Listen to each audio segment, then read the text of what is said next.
Welcome, welcome, welcome everyone to our special Bookaccino Live Spring Preview Evening program. And we are going to be showing you books that are releasing from March 17th through June 16th. We have our own ways of counting what the seasons are, just so you know. We're going to start with fiction, and we have some great titles for you. We're starting with Elizabeth Berg's A Love Story, which is on sale this week. As 92-year-old Florence Flo Green nears the end of her life, she writes a letter to Ruthie, the woman who grew up next door to her, describing the items Flo is leaving Ruthie in her will. But as it goes on, telling surprising stories about those little things Flo will leave behind, an unforgettable portrait of the life that she has lived emerges. The letter starts off as an autobiography in things, but it turns out to do so much more than that. Ultimately, it will transform Flo and those around her. In the time she has left, Flo decides to take herself up on tiny dares. And as these adventures lead her to make new friends, Flo helps them find the fulfillment that living a life, full life, has led her to understand. So there we've got Life, a Love Story. Next, we've got Son of Nobody by Jan Martel. And Tom and I were lucky enough to meet him at a lunch, a publisher lunch that they gave. I guess it was back in December at this point, November, December. You know him as the author of Life of Pi, which was the winner of the Booker Prize. It's out on March 31st. The Sod is an ancient Greek epic in free verse that follows a goatherd son who leaves his wife and family to fight with the Greeks at Troy. This commoner story was lost to time until Harlow Dunn, an academic from Canada who left his own wife and daughter behind to study at Oxford, discovers its relics nearly 30 centuries later. As a sole translator and interpreter of this work, Harlow dedicates the poem and its footnotes to his daughter Helen. Under his gaze, a personal message to his beloved child appears in the ancient text, like a palimpsest. Despite the thousands of years and hundreds of miles that separate the two, a thread hasn't frayed. The universal song of homesickness and regret, of love, ambition, and grief. Now, when you see books as we go through these presentations, you've got some little things on the bottom left, and you're like, what does that mean? Book group speed dating. Back in November, we had publishers join us to talk to us about books that they thought that book groups would love. And when we were doing that, this was one of the books that the publisher Norton signaled would be a good book group title. So when you see that on the bottom, as I go through the slides, that's what that means. Next, from Irma Straub, we have American Fantasy coming on April 7th. When the American Fantasy cruise ship sets sail for a 4-day themed voyage, aboard are all 5 members of a famous 90s era boy band and 3,000 screaming women who have worshipped them since childhood. Feeling slightly out of place amid this crowd is Annie. She's newly divorced, turning 50 with an empty nest, and here on a lark to appease her sister. Yet when lights come up and the idols of her youth begin to sing, something is unlocked.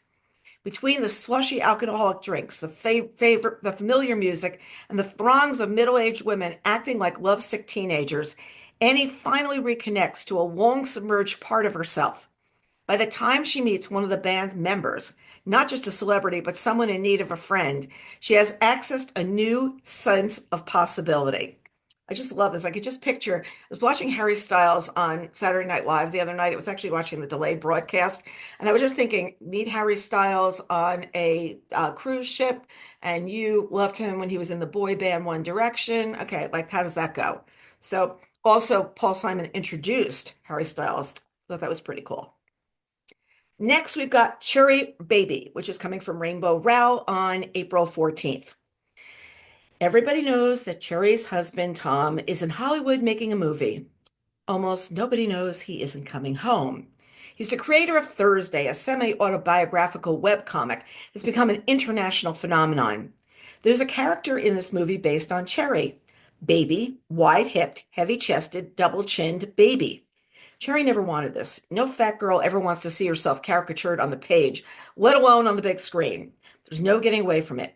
While her soon-to-be ex-husband is in Los Angeles, she's stuck in Omaha wondering who she's supposed to be without him. And one night, she decides to leave all her problems at home.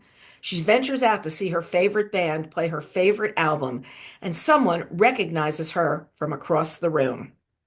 Okay, now we've got two music references. Tom, if we were doing a quiz on who was paying attention, maybe we should have music references. I don't know. Next, we've got Go Gentle coming from Maria Semple on April 14th. A Stoic philosopher and divorcee, Adora Hazard has lived a contented life on New York City's Upper West Side. Having discovered that the secret to happiness is to desire only what you have, she's applied this insight to blissful effect, relishing her teenage daughter, freedom of being solo, and her job as a moral tutor for the twin boys of an old money family. She's even assembled a coven, I like this, a coven of like-minded women who live on the same floor in the legendary Ansonia and is making active efforts to grow its membership. Adora's carefully curated life is humming along brilliantly until a chance meeting with a handsome stranger. And soon her ordered world is upended by black market art deals, secret rendezvous, and international intrigue, and her past lands like a bomb in her present. Now, you know her as the author of Where'd You Go, Bernadette? It was really funny. A couple of years ago, I was in a limo going someplace with her. We were at some author festival. They were moving us from one place to the other, and she was just as funny as we were chatting in the car. So there you go. Next, we've got The Patchwork Players, which is coming from Jennifer Chiavarini on April 14th. Okay, we've got acclaimed TV actress Julia Richard's beloved historical drama, A Patchwork Life, revived her career and made stars of several younger actors. But Julia's happiness turns to dismay when she learns that the hit show will only have one more season. Can she convince everybody to stay just a little bit longer? Inspiration comes after a conversation with Summer Sullivan, one of the expert quilters who has helped Julia prepare for her role. When Summer confides that Elm Creek Quilt Camp is in financial trouble, Julia concocts a brilliant plan that will help the Elm Creek quilters and herself. She sets about persuading the cast and crew to join her for what promises to be a marvelous week at a luxurious 19th century mansion.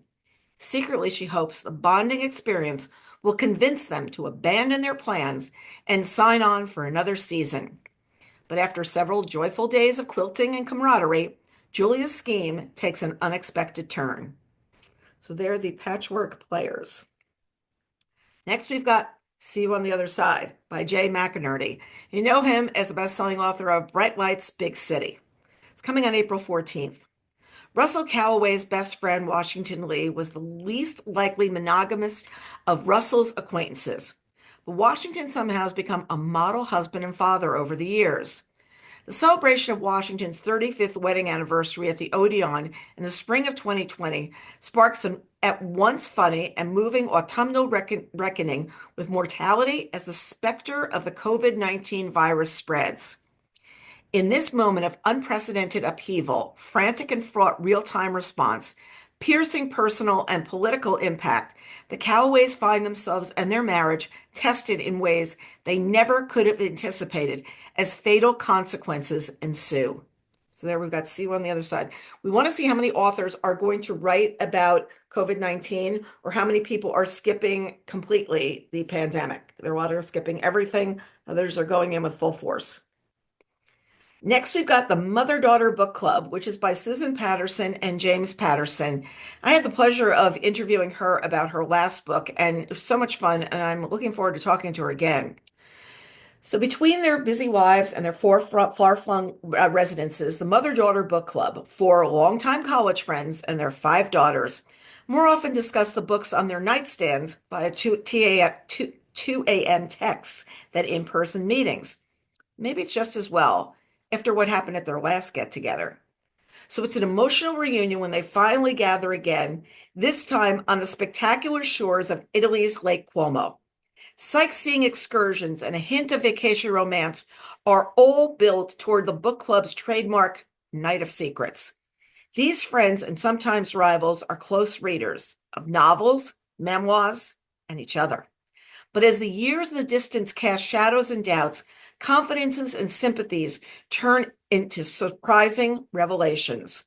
And we have something special we're going to tell you about this book at the end of the presentation. We are doing a contest with this book as well. My son is pinching in the background. I hope you don't hear it. Next, we've got Last Night in Brooklyn coming from Sochelle Gonzalez, and you know her of the author of Olga Dies Dreaming. It's coming on April 21st. So it's spring 2007. At 26, Alicia Canales Fortin feels smothered by her future. She's in a long-distance relationship, living at home with her mother's beliefs, saving up for her wedding to a future doctor. But after Alicia ventures out one night in the neighborhood of Fort Greene, Brooklyn, she finds herself lured by the siren song of youth and possibility that the striving crowd of creatives holds, and she moves in. No one embodies this milieu more than La Garza, a larger-than-life, up-and-coming fashion designer whose epic house parties fuel neighborhood lore. La Garza's life, observed by Alicia from her apartment across the street, seems to hold the allure and fearlessness that Alicia has never dared to imagine for herself. But when Alicia's wealthy banker cousin moves to the neighborhood, she finds herself increasingly drawn into both his and La Garza's precarious lives. So there we've got Last Night in Brooklyn. Next, we've got Chasing the Clouds Away by Debbie Maycomber coming on April 28th. Maisie Gallagher has her own dreams, but when her father passes away, she selflessly sets them aside to help her family. Despite knowing it was the right thing to do, she can't help but wish for the road not taken.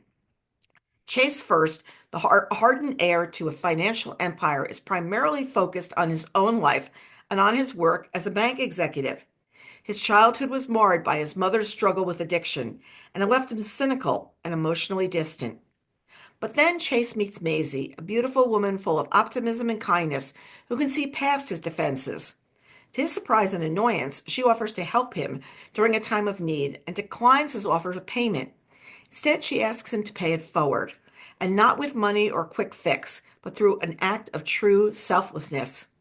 At a loss, Chase doesn't know where to begin. So you've got the double entendre there. We've got Chasing the Clouds Away as the title. Got it? Next, we've got Ghost Town coming from Tom Perrotta, and we know him as the author of The Leftovers. It's coming on April 28th.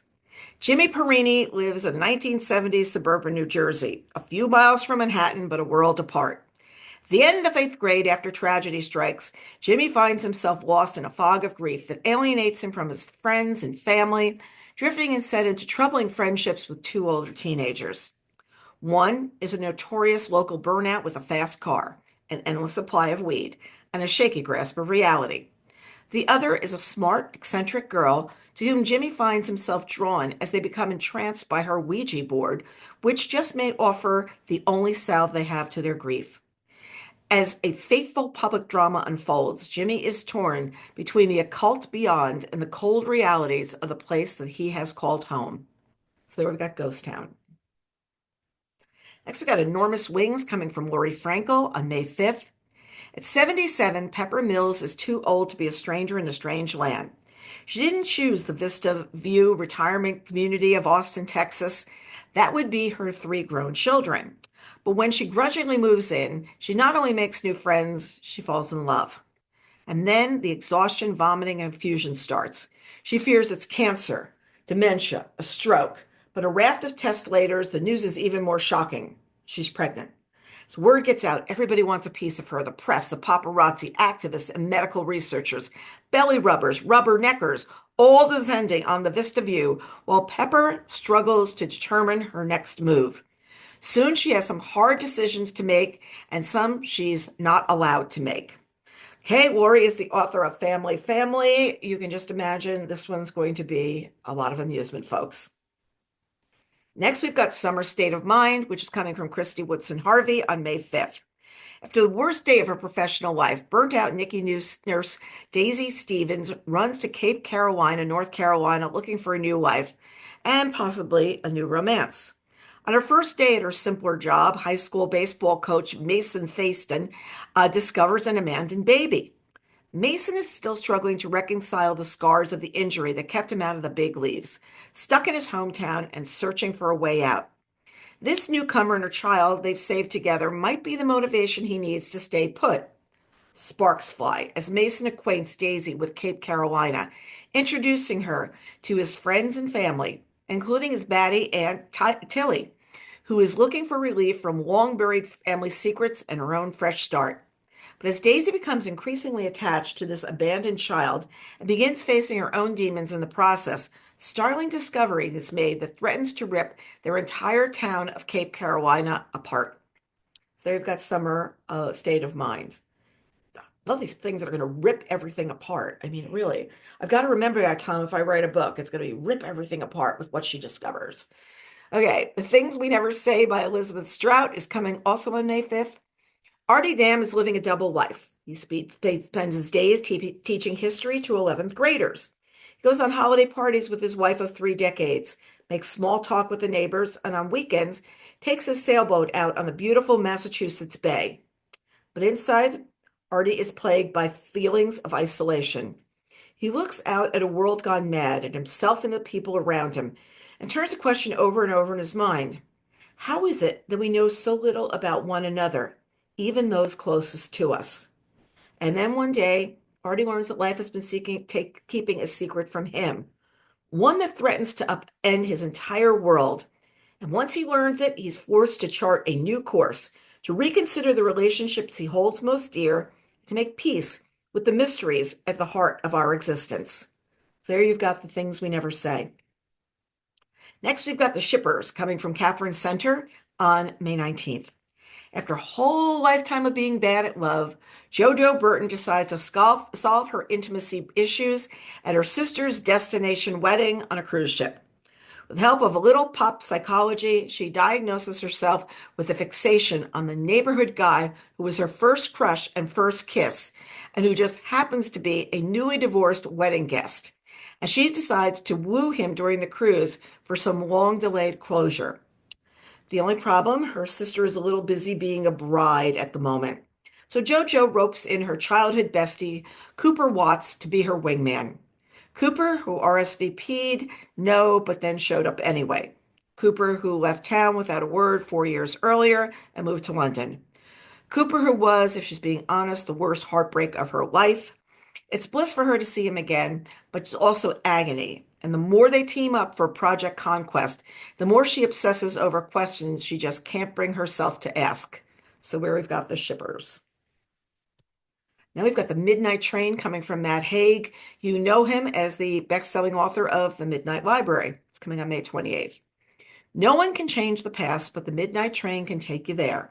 A chance to relive the moments that meant most, to see what kind of a person you really were. For Wilbur, his best days were with Maggie, the love of his life, on his honeymoon in Venice before he gave it all away.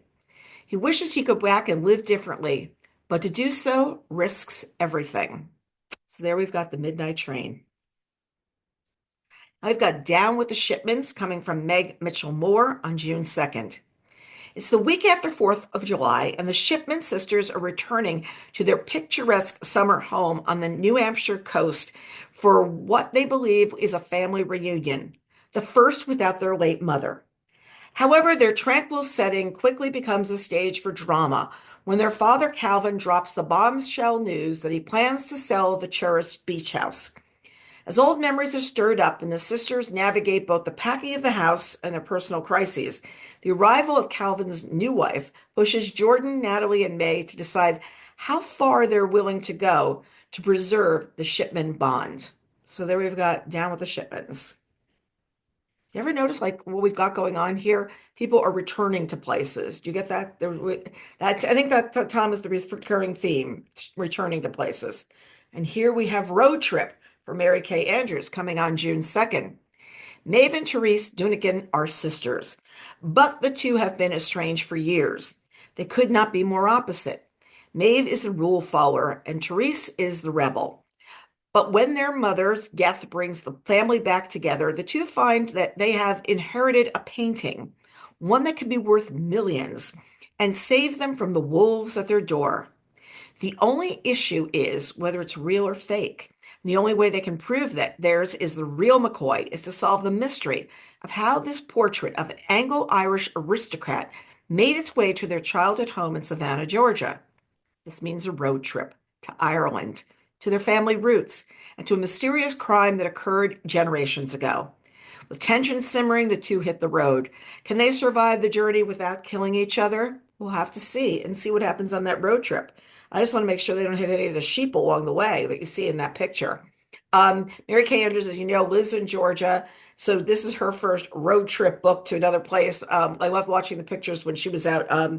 She was out doing her research for this trip. And we all know how much she loves junking. So you can just imagine a painting being at the center of this, an old painting.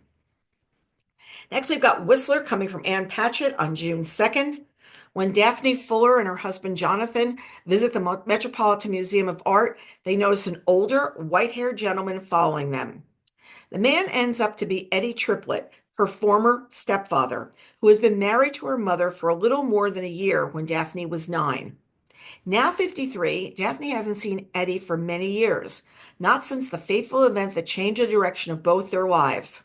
Meeting again, time falls away. While the relationship was brief, it had a profound impact on them both. And now that they are reunited, they have no intention of ever being separated again. And we will get to understand why there is a picture of a horse and why this book is called Whistler if we read these pages, because I have not read this yet and I'm confused. Okay, now we've got Contrapposto from Dave Edgars coming on June 9th. Cricket Dib, born on the American prairie, has no particular prospects or ambitions until in grade school he realizes he can draw. He soon meets a girl, Olympia Argonos, 1 year older, who is captivating and brilliant and more worldly. Recognizing his talent, she convinces him to deface, with profound vulgarity, a popular playground. And under her direction, he does it willingly, already in love. And thus begins a 65-year-old intertwining between cricket and Olympia, encompassing friendship, working partnership, and love affair. Together they go to art school, an experience of dubious value, and then navigate the art world for the next 50 years, together and apart. So there you've got the story of cricket and Olympia. Next, we've got Arrivals and Departures coming from Amanda Eyre Ward. It's coming on June 16th. Perkins' family has problems. They're scattered all over the globe. Lee, a glamorous reality TV star, is struggling with her mental health in the spotlight. Reagan, her younger sister, has fallen for a romance scammer. Cord, their charming brother, is one drink away from losing it all.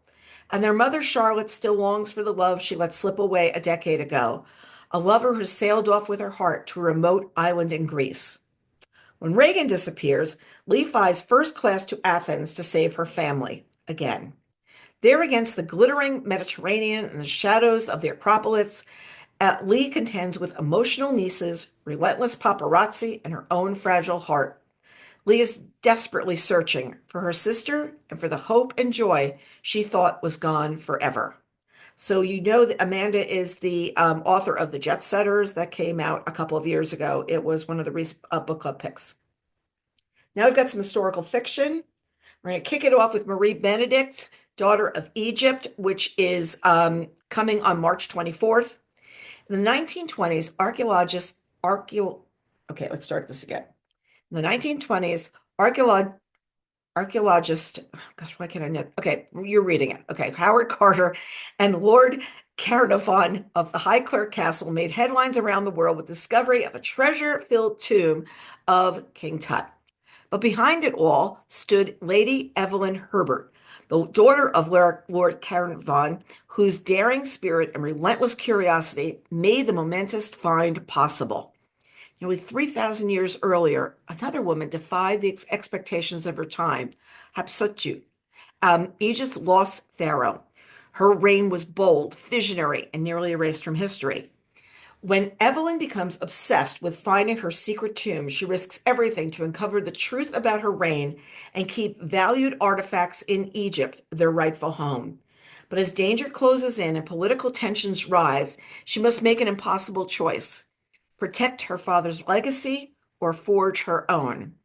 And some of you may recall Fiona Davis explored this territory a bit last year. And it was interesting. I watched a Instagram Live with them a couple of weeks ago, and they were talking how these are very different books, different stories, looking at the same period of time. So it's really interesting to see how they both looked at King Tut and the Queen, who was really lost, the lost pharaoh of what was going on, and how her reign was hidden. Next, we've got Lighty by Jane Smiley. It's coming on April 21st. It's Christmas, 1857. America's future is precarious. Civil war looms on the horizon. After her abolitionist husband is murdered in the lawless Kansas territory, Lighty Newton returns in mourning to her hometown of Quincy, Illinois. But her sisters have little comfort to offer, and Lighty is haunted by the memories of her failures until she takes an interest in her niece, Annie. Annie becomes an actress at the local theater, and when she's offered the opportunity to perform abroad, she decides to run away. Travel's dangerous for a young unmarried woman, so Lighty, armed with her pistol and her wit, goes with her. And the two women embark on a perilous journey across the Atlantic, rushing towards an unknown future in England. And once they arrive in Liverpool, they vanish into new roles in the household of Annie's benefactor, Mr. Mallory Cunningham. But will either of them be content with her new lot in life? And you know Jane as the author of A Thousand Acres. Next, we've got from Kim Michelle Richardson, The Mountains We Call Home, and you know her as the author of The Bookwoman of Troublesome Creek. This is coming on April 21st. This standalone and companion novel to the Bookwoman of Troublesome Creek series, our heroine for the ages, legendary bookwoman Cussie Lovett, returns home. A powerful testimony of strength, survival, and the magic of the printed word, The Mountains We Call Home is wrapped into a vivid portrait of Kentucky life, examining incarceration and criminalization, exploring the effects on the poor and the powerless, and tracing the societal consequences of fractured family bonds, along with nostalgic glimpses of a bustling, multifaceted Louisville and the heartwarming portraits of reading efforts in every facet of life. They're The Mountains We Call Home. Next, we've got Calamity Club coming from Catherine Stockett. Now, this is a name you probably haven't heard from in a while. It's the author of the #1 bestseller, The Help. And Bonnie Garmis is calling this a must-read. It's coming on May 5th. Oxford, Mississippi, 1933. Abandoned by her mother one Christmas Eve, 11-year-old Meg LaFleur has learned the hard way to rely on no one.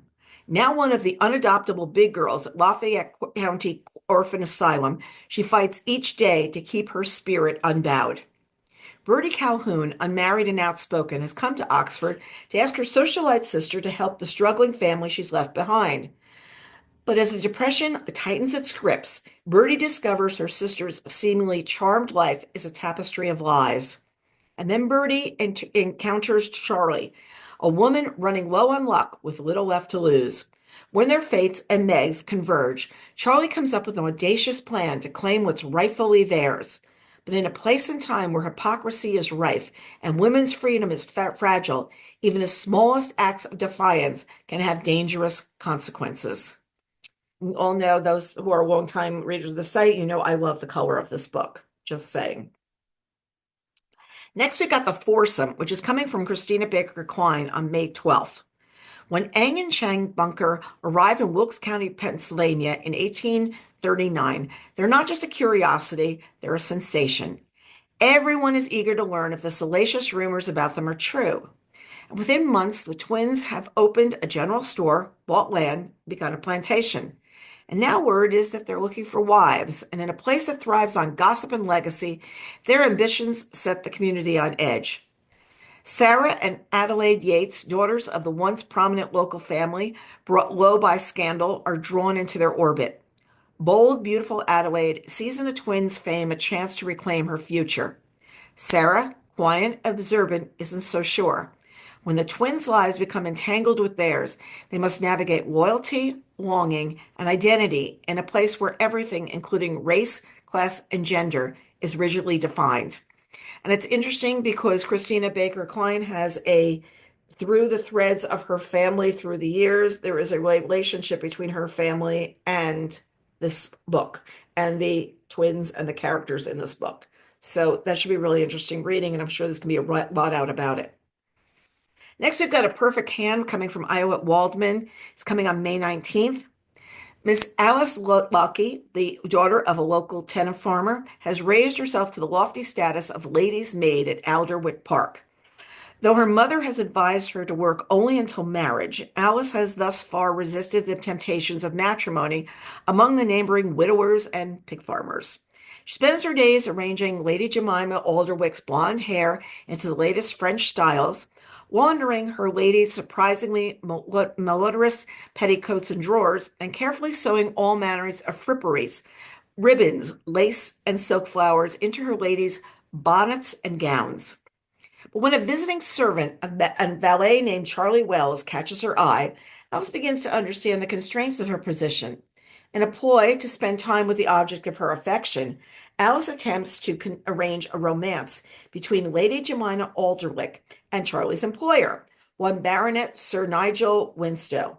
If only they would fall in love, then Alice and Charlie might live together as man and wife. So there we've got A Perfect Hand.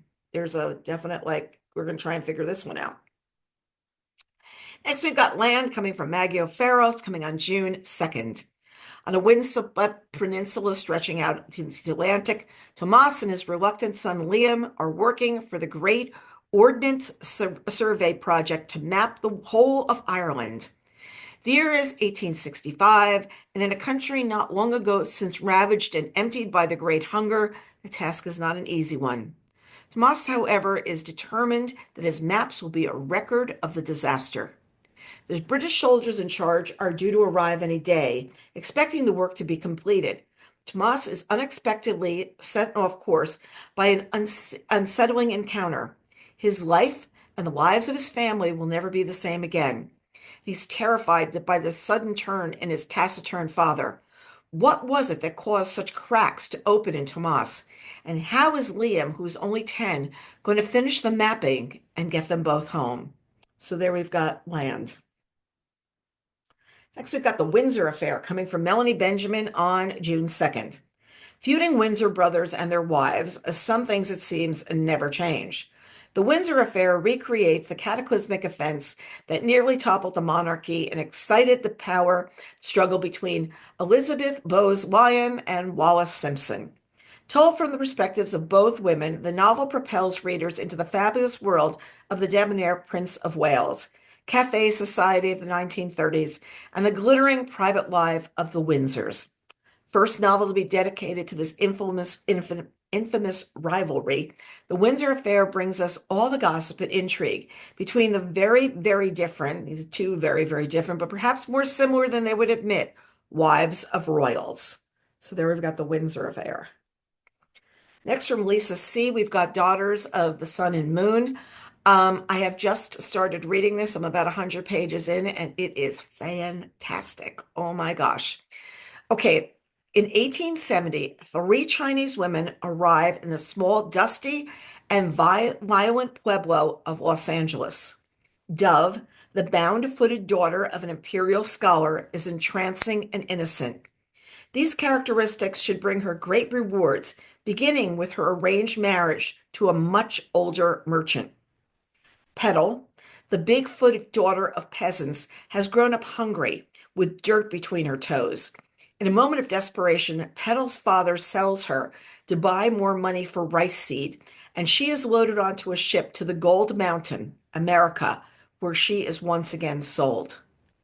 Moon is married to a doctor of traditional Chinese medicine. She's educated, speaks fluent English, and has been endowed with a face of great beauty. Yet her failed foot binding as a child has left her with a limp that lessens her value in the eyes of many. Anti-Chinese sentiment is strong in Los Angeles and eventually leads to the Night of Horrors, during which all 3 women are challenged in ways they could not have imagined. This is really interesting because at the time, LA is such a small place, such a small, really an outpost in so many different ways. And it's what happens when the population is tiny, but is made up with a percentage of people who are Chinese, the prejudices and everything that happens from there. It's really good so far, folks.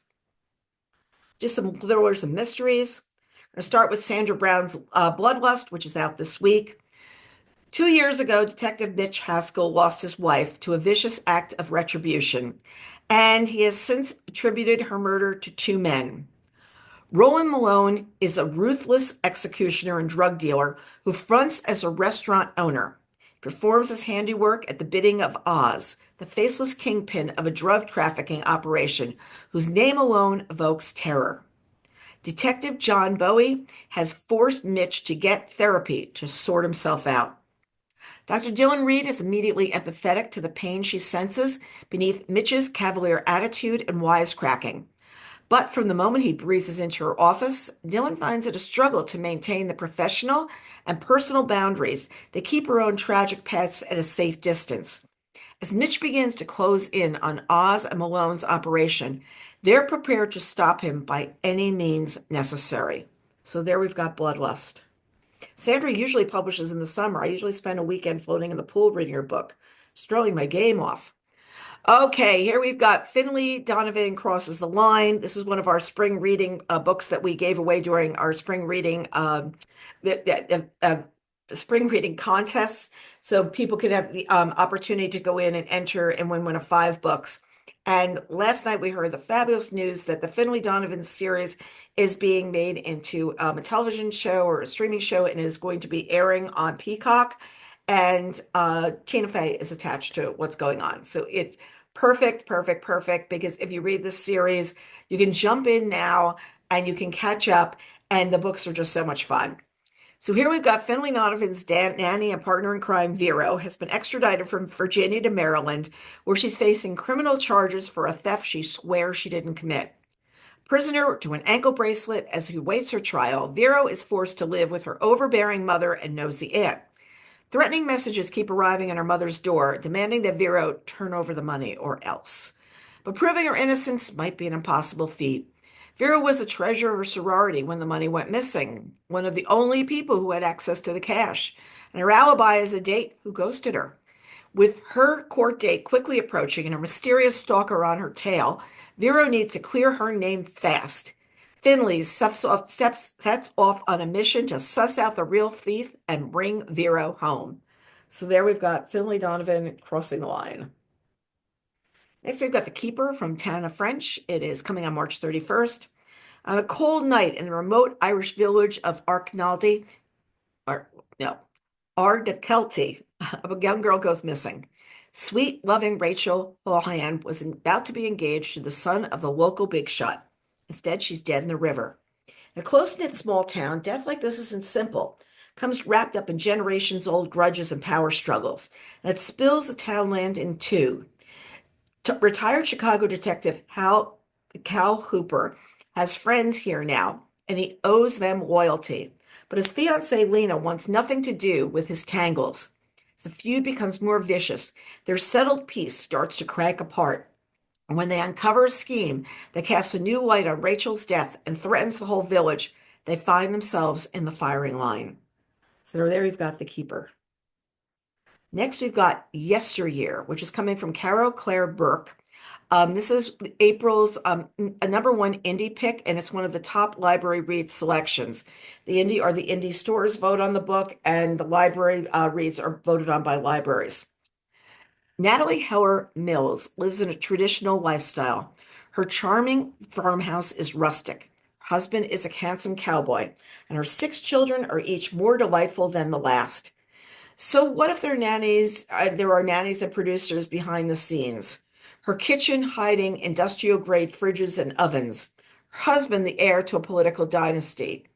What Natalie's 8 million followers don't know won't hurt them. But then one morning, Natalie wakes up to a life that isn't hers. Her kitchen is warmed by a sputtering fire rather than electricity. Her children are dirty and strange, and her soft-handed husband is suddenly a competent farmer. Has she become unwittingly a star of a ruthless reality show? Could it be time travel? When she suffers a brutal injury in the woods, she realizes two things. This is not her beautiful life, and she must escape by any means possible. So there we've got Yesteryear. Next, from David Baldacci, we've got Hope Rises, coming on April 14th. Walter Nash is on the road to revenge after becoming an informant for the FBI against a global criminal operation headed up by Victoria Steers. Steers has ripped everything Nash held dear away from him. With long, rigorous training under his belt, the gentle and sensitive Nash has transformed into a physically imposing man with lethal skills. And now he has only one goal in life: taking down Victoria Steers. In order to succeed, he's going to need to cross enemy lines and work the job from the inside. But he must rely on every ounce of his hard-earned skills to prove himself an ally to Steers if he's ever going to get close enough to decimate her criminal empire. Yet, despite hating the woman for destroying his life, he finds himself oddly drawn to Steers in ways that he never could have imagined. And ultimately, what he discovers will turn out everything that he believes upside down, forcing him to do something truly unfathomable. Next, from Jane Harper, we've got Last One Out. It's coming on April 14th. Caroline Ridge, a once vibrant village in rural New South Wales, has become a shell of itself. It houses buildings and houses and buildings, bought up and left to rot by the mining company operating at its borders. A decade into slow death, the skeletal town is all but abandoned. After years of scorning those who left the ridge behind as it fell into ruin, Roe never imagined she'd become one of them. But everything changed when she lost her son. 5 years ago, Sam vanished while visiting during a break from college. He had loved Caroline Ridge and had been working on an oral history of the town to preserve its legacy before it vanished altogether. But when Roe returns to the ridge to be with her husband and daughter on the anniversary of Sam's disappearance, she begins to suspect that something important was overlooked in his case. David Baldacci said Harper is peerless in creating an avalanche of suspense. And I will say that too. She wrote The Dry and Exiles, and we watched the movie adaptation of The Dry, which was terrific as well. I think Exiles was made as well, but I don't know if it made it here yet. Next, we've got The Lost Summer, coming from Wendy Corsi Staub. It's coming on April 14th. Detective Sergeant Midge Kennedy and her lifelong pals Talia and Kelly have reunited on the 25th anniversary of the disappearance of their friend Caroline, hoping to put that summer of loss behind them. But as the summer draws to close in Mulberry Bay, Midge is plunged into a mysterious persons case with unsettling ties to the past. Ordinarily, she wouldn't suspect foul play when a 16-year-old girl is just a few hours late getting home on a beautiful summer afternoon. But her investigation yields a shocking glimpse of a familiar face, and mounting coincidences link Sarah Green's vanishing to Caroline's. The clues lead to Haven Cliff, an abandoned Gilded Age estate that's been the stuff of cursed legend for generations. It's also Kelly's new home. Midge suspects that the wooded grounds hold the key to Sarah's fate and Caroline's, but will Haven Cliff and Midge herself give up long-buried secrets? So there we've got The Lost Summer. Next, from Sally Hepworth, we've got Mad Mabel, coming on April 21st. Elsie Mabel Fitzpatrick is 81 years old and has lived on her idyllic street, Kenny Lane, for 60 years. Aside from being a curmudgeon who minds everybody else's business, few would suspect that Elsie has a past that she has worked exceedingly hard at concealing. Because when it comes to murder, no one has ever suspects the little girls or the old ladies. And Elsie Mabel Fitzpatrick, once a little girl and now an old lady, has a strange history of people in her life coming to a foul end. When a new little girl moves into the neighborhood and stops at nothing to befriend Elsie, her carefully constructed life threatens to come crashing down as the secrets of Elsie's past start to come to light. Who was Mad Mabel 50 years ago? Who's Elsie Fitzpatrick today? And if the past has a habit of repeating itself, who has the most to lose? And there we've got Mad Mabel. Michael Crichton, we've got A Murder in Hollywood, and here he is writing as John Lang. Murder in Hollywood was originally written in 1973, but was never before published. In the glitz and decadence of 1970s Hollywood, an era when sex and drugs are readily available on any movie set, the writer of the next Western blockbuster, Blood Rock, has been found dead in his motel bathtub, not his bathrobe, his bathtub. Now publicist Harvey Jason is desperately trying to keep the project on track, while the famed Harlow Perkins, a brutal and ruthless investigator, begins to unravel the mystery and hunt down the killer. From scorching hot desert locations to sleazy motel bars, member of the cast and crew, each one with a very dark secret of their own, will send the case deeper and deeper into a maze of confusion and shadows until the shocking truth is revealed. So there we've got a murder in Hollywood. Next, we've got The Last Mandarin, coming from Louise Penny and Melissa Fung. And yes, that is a new duo teamed up together, coming on May 12th. Alice Lee, a first-generation Chinese-American and former food blogger, has long lived in the shadow of her mother, Vivian Lee, a Tiananmen Square dissident turned world-renowned human rights activist and passionate advocate for a free and democratic China. When security and fire alarms go off simultaneously all around the world, sending off a panic, the signal is traced back to China. And as world readers scramble to respond, Vivian and Alice are called to the White House in hopes that Madame Lee can interpret the Chinese intentions. But why involve Alice? If China isn't behind the attack, Vivian warns, someone even more dangerous is pulling the strings. Mother and daughter must join together to overcome their estrangement if they have any hope of preventing global catastrophe. So there you go, The Last Mandarin. Next, from Michael Connolly, we have Ironwood. It's one of his Catalina novels, coming on May 19th. Detective Sergeant Stillwell knows that his posting on Catalina Island is no paradise. But to most residents, it seems blissfully separated by 22 miles of ocean from the troubles of Los Angeles County. But now a threat is coming to his safe haven. Acting on a tip from a confidential informant, Stillwell and his deputies watch a plane land in the middle of the night at the airport in the sky, a remote airstrip in the mountains.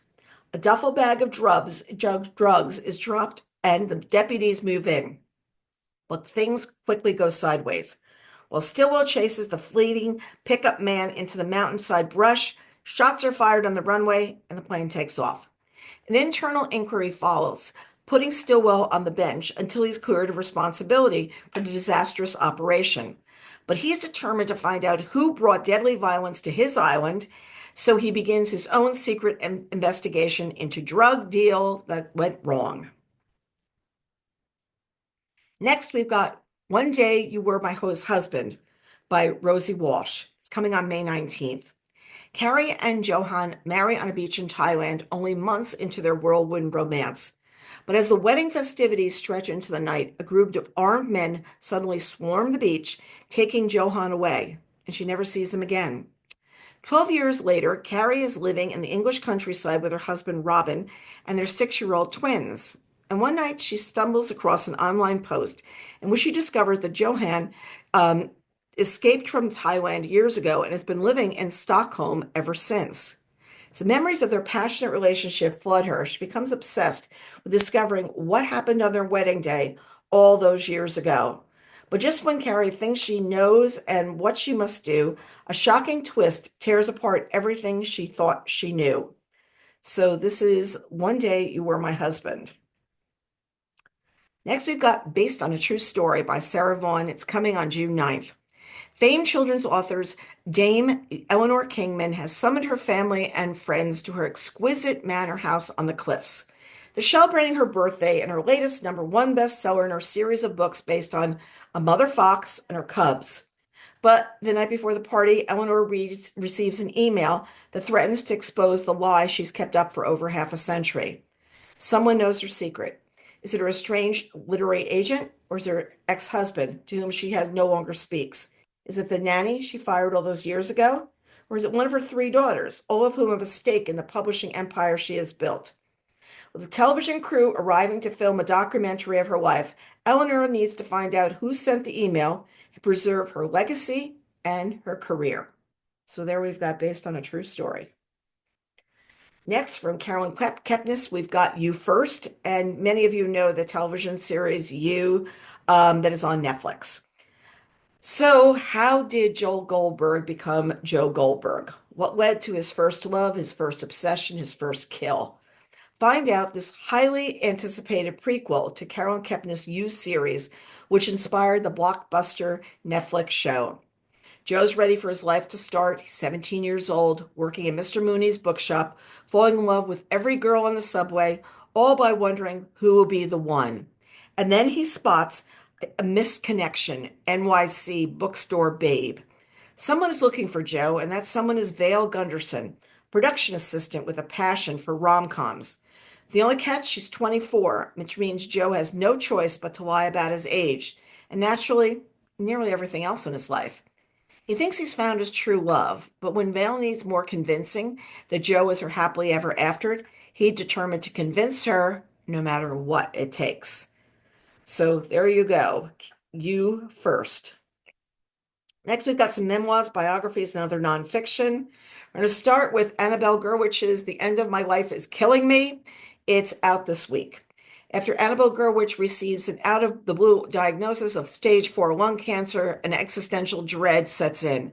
Precision medicine offers a temporary reprieve, but instead of turning into a cancer warrior, she declares herself a cancer slacker. Her motto, no runs, no ribbons, no religion.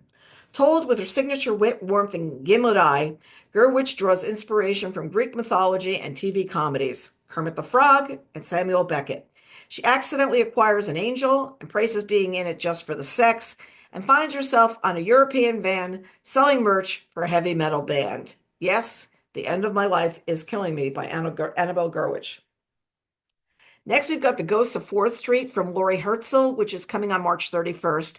Every family has its stories and its secrets, and Laurie's family has more than its share. At an early age, Laurie, the seventh of 10 Herzl children, took on the challenge of sorting them out.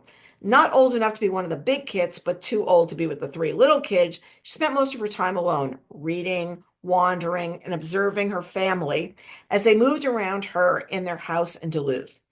Their parents were not warm. There were moments of closeness in those years. But everything shattered after the sudden death of her oldest sibling, 18-year-old Bobby, when she was just 9. And moving back and forth in time, Lord reflects on Bobby's death and what happened to a family story where no one can talk about a tragedy and its toll.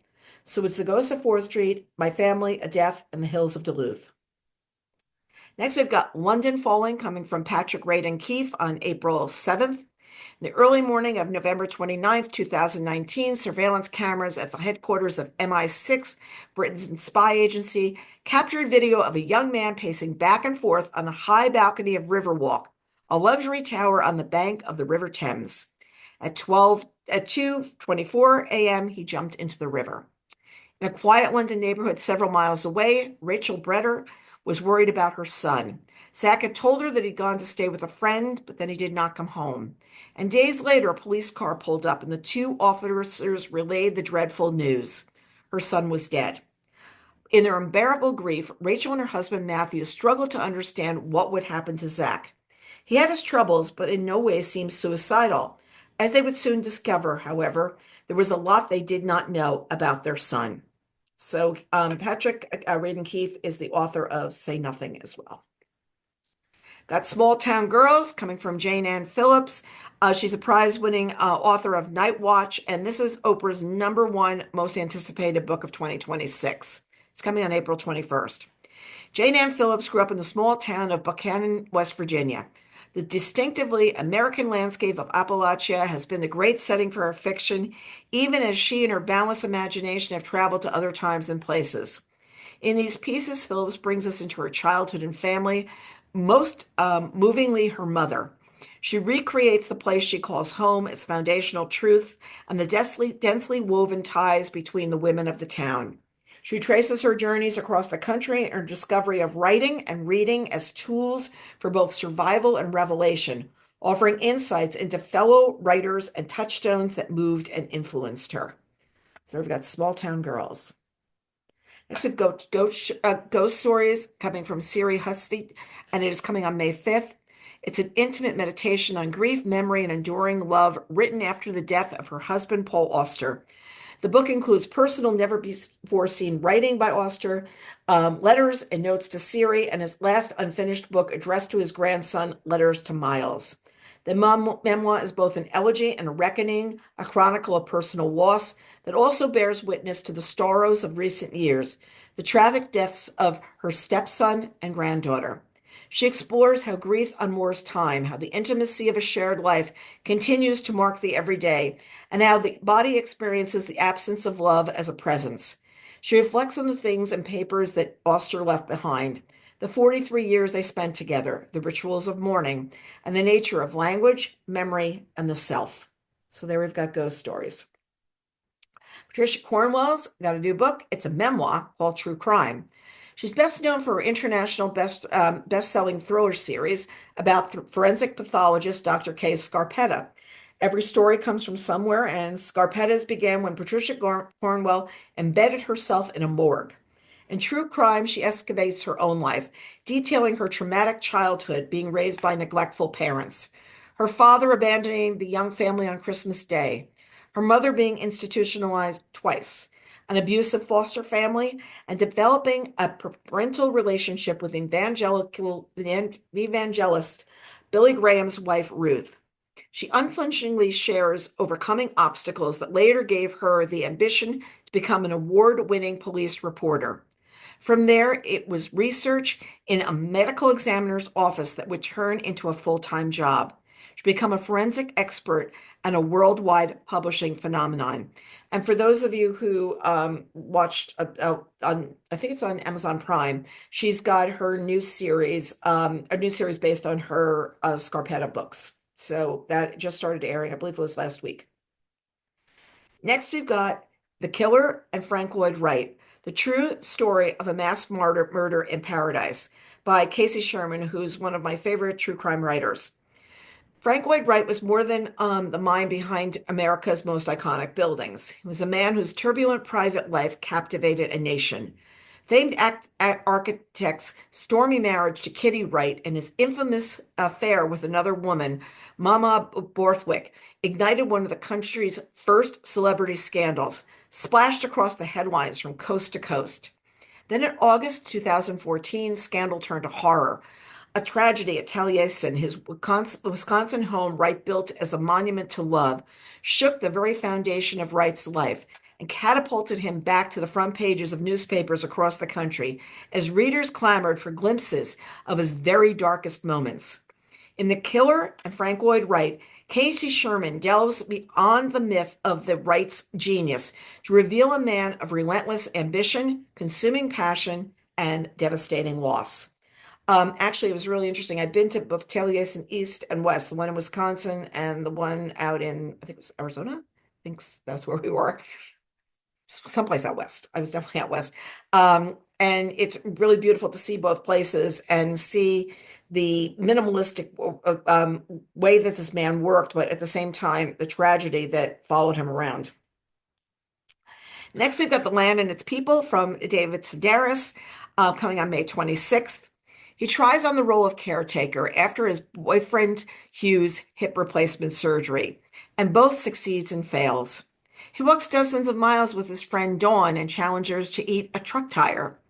Ever adding to his list of countries I have been to, he rides a horse named Tequila in Guatemala, buys a bespoke priest cassock in Vatican City, and goes on safari in Kenya without taking a single photo. There's sadness here. Scrolling through his address book, he realizes how many dear friends are now deceased, but also delight. He revels in authors' biographies, the malapropism that becomes a decades-long inside joke. And, I love this, a pair of well-made cotton underpants. Through these essays, Sedaris shows us how much there is to marvel at when you keep your head up and your eyes open, observing with warmth and curiosity this fascinating human species and the lands we inhabit. Okie dokes, that wraps up that part of the presentation. Here are my early 2026 bets on selections. These are the books that I am betting that you will love. So I've got 7 so far, and I will keep reading. And we've got some new videos and podcasts. Patricia Finn, who's the author of The Golden Boy, is the latest one. Sadika Johnson, the author of the absolutely beautiful Keeper of Lost Children, and Wendy Walker, the author of Blade. And this is the contest I alluded to before. Enter on Bookreporter to win one of 25 copies of the Mother-Daughter Book Club by Susan Patterson and Jane Patterson. We need you to share your comments on it and ask Susan a question for an upcoming interview. Contest is open till this Friday, March 20th at noon. And this book, from the description you saw before, sounds like it's going to be really terrific. And I'm hoping to be able to get to speak with Susan because she's a lot of fun to chat with. Next, we've got our spring reading feature. These are the books that some of them were flagged during this presentation. The next prize book will be The Fortune Tellers of Rue de Rue, which is by Elisa Salnikova Gilmore, and that will be happening on Tuesday. Contests kick off at noon, and they're open for just 24 hours. And next, we've got right now running on our word of mouth contest where you can tell us what you've read. You can enter and win both of these books if you jump onto word of mouth and tell us what you've read and a little bit about it by this Friday, March 20th at noon. And you'll be winning It Girl by Allison Pataki, which I'm listening to right now and is terrific, and Served Him Right by Lisa Unger. So there's a chance to win both of those titles. Next Wednesday night, we will be discussing Buckeye with Patrick Ryan, the New York Times bestseller. And this was one of my book reporter bets on selections. I listened to this on audio and it was terrific. The event is Wednesday, March 25th at 8 p.m. and sign up is available on Book Reporter and Reading Group Guides. And we just finished up a contest for When the Cranes Fly South. This book is absolutely beautiful. I feel that this book should be up there if you like The Correspondent, if you liked The Theo of Golden. I feel this is the third book you should be embracing. Okay, I'm just saying that I'm going out there.